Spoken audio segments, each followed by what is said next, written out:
Welcome back to the Analysis Show with myself and Leon Osman. We're going to turn our attention now to Old Trafford, where Man United dropped points again in that pursuit for the top four. Leon, I was actually at the game at Old Trafford. They were really disappointing. No cohesion. First half, I thought it was a really lacked in intensity as well from Man United, particularly after the break. You're thinking, right, great chance here, home to Leicester. We have to win in that race for the top four, but they slipped up again. Yeah, I mean, that's been the criticism, really, hasn't it, since the game? The lack of intent from Manchester United. The game was one you felt they needed to come out and be positive and win. Yet they didn't seem to. They didn't show that in their character or in their performance at all. Lack of intent and lack of a striker as well. So he went with Bruno Fernandes as the false nine. Now, I guess if you look at the bench, you're looking at the options. Marcus Rashford, the only one really who can play in that position. You think at the start of the season, some of the players that they had there, obviously Ronaldo wasn't fit. He was ill at the weekend, so wasn't available. Cavani picked up a calf injury. Martial, now he's out on loan. All of a sudden, Man United, you're looking at the top end of the pitch and at the options that they've got, even on the bench, they're light in that area. Yeah, and it was a surprise to see that. You felt that they had 3-4 players, as you said, the ones you mentioned, Rashford, Elanga breaking through, that could all occupy that number 9 position if called upon, if Ronaldo wasn't going to play for whatever reason. But, you know, they found themselves at the moment trying to play Bruno Fernandes, trying to get Pogba up there, trying to find an answer to the problem of how do we play without Cristiano Ronaldo. And when you looked at the Leicester team as well, 2 centre-backs who've hardly featured at all this season. Fana hasn't featured in the Premier League alongside Johnny Evans, both returning into the starting 11.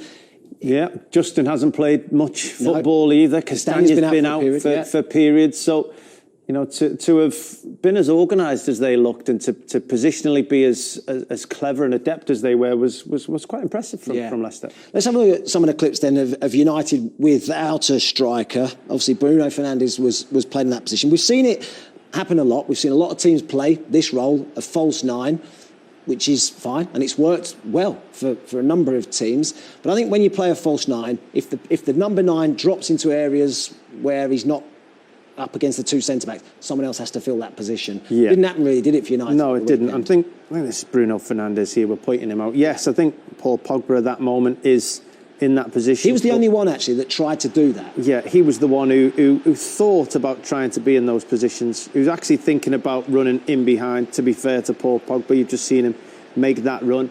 So my thought after the game was maybe if Paul Pogba would have officially been the one to do that role, maybe it would have worked better. But Bruno Fernandes' natural instinct was just always to come deep, to be behind the ball. Look, just to show you where he is. He's played that pass from deep, he's played it forward. He's still behind the two midfielders. He's still behind those two, Fred and McTominay, those destroyers. He never really rotated. He never really got forward as much. Just want to pause this one a second, just to show, you know, from that position, regardless of if you want to get the ball to feet or regardless if you want to, because he's not in a bad position. That isn't a bad position. No, he could be here as a striker, trying to threaten in behind. I don't mind this, dropping off. Yeah, but it's 5-10 yards and trying to get on in the space. Of course, it's not a bad position, but as the play develops, you've got to develop your position. Just watch him. In there, just watch.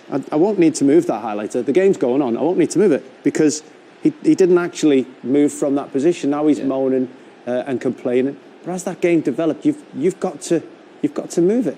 Now this is the one that really highlights it. I think if we look, and right at the start of this clip, so this is Bruno Fernandes. Here he is in the right back position. Now then, I'd said about a number 9, and if the number 9 wants to float around and play in different positions, it's absolutely fine. But someone then has to take his position and get into an area where you're affecting the 2 centre-backs. Have a look at Leicester's back line.